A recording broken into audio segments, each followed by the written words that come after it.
Welcome back, everyone. My name is Anthony, and this is my lovely assistant, Rachel. We almost had to throw someone out of here today that I did a video on. I said I knew you'd be an effing problem. I mean, you straight said it to him. Yeah, I did, right to his face. And I said to him, I'd be happy to help you if your engine light's not on and your car is running properly. Well, he shows up today, and he didn't listen to me. Right? Your engine light's on, your engine's running properly, and you don't want me to fix it. I'm not willing to work with you. Anyway, the customer said that the tune-up on his car and wires were done not that long ago. Does anybody know what this is? His previous mechanic, who's not like a mechanic like me, just told him to just keep putting a cheap set of spark plugs in your car. And that is not the fix. Cheap spark plugs are not what the manufacturer recommends for that ignition system compression ratio and all the internals of the engine. Cheap is what you get here. So I don't even know if this is the right spark plug for the car.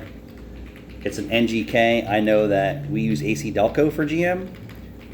Who knows if it's the right heat range? Who knows? The knock sensors were completely deleted on this car. His mechanic's not a real mechanic. He should have been advising a few experienced mechanic tricks to try and save this cylinder from whatever it is. One, identify where the oil consumption is coming from. Does it need valve guides? Does it need a bottom end? Who knows? But start somewhere like an engine flush, piston soak, Valvoline restore and protect, a fuel injection service, everything you possibly can to see if you can reduce what's going on and eliminate yourself from buying an engine or buying a top end or whatever the case may be.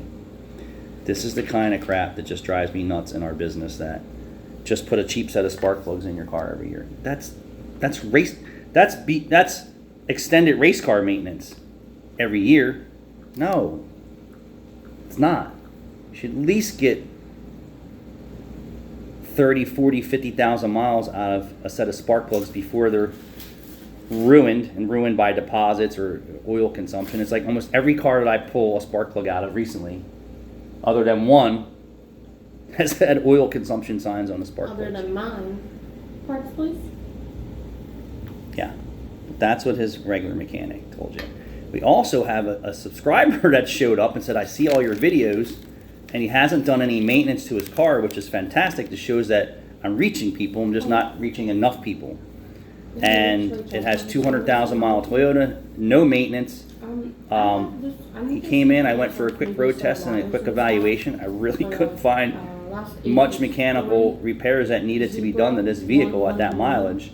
But he said none of the maintenance has been done. He dropped his car off today to get severe maintenance services done and fix his brakes. I'm blown away. So thank you, YouTube. I don't think it came from TikTok. But talking maintenance to people and educating people, it really goes a long way. And, I went for a road test and this thing, I was like, this is not some piece of crap, an everyday piece of crap. One of the best generations Toyota built, but way overextended maintenance, and we're going to catch him up, and he might be able to get 400,000 miles out of this engine. He said the dealer said it needs a timing belt. It's a time and chain driven motor, and I said we don't service them unless there's a problem. So he was relieved to hear that, because I'm sure Toyota probably wanted to put a time and chain on his car, and why wouldn't they, at the cost of probably over $2,000? But it's not rat-on, doesn't have time and chain codes. Forget it. So thank you, dude with the Toyota Tacoma pickup. I think it's a Toyota Tacoma. Is it a Toyota? Anyway, we'll get that in as we do the maintenance so we can document the whole process for you guys. But if you think your mechanic's just not advising you right, reach out to Rachel, stop into the shop, let us go over your car.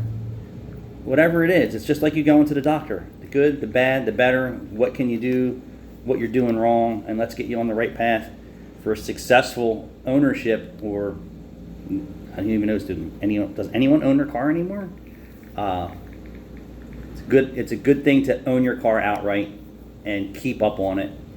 We just had a customer in here for an oil change that had her Kia engine replaced at 65,000 miles for extreme oil consumption, a quart a week with just normal driving. And then we have a connect at Kia, and we didn't have to wait for it to blow up or seize. They put a new long block in this car, and then since then, she hasn't been following the original Kia oil change regimens and overextending that it's been getting 3,000 mile oil changes since that new engine. It has 125,000 miles on it, almost double the mileage. Well, not double, the same exact mileage as the original engine that failed, and they didn't improve anything. The only thing we improved was the habits and behavior of changing her oil. So the proof's in the pudding. I should have did a video, I didn't. But when they were here, I opened the hood. I said, "Are you ready for this? Have you been changing your oil every 3,000 miles?" The oil sticker was right on 3,000 miles, and I don't do it all the time. I opened the hood, I pulled it, I said, "Have you been topping it off?" Nope, it was full. How about that? So you want to fix and then we're not using 020, we're using 530 synthetic blend. So there's the proof in the pudding. Maintenance goes a long way. Today's engines can't take the abuse with the recommended oil weight and viscosity in their owner's manual or the oil change intervals. Thanks for watching.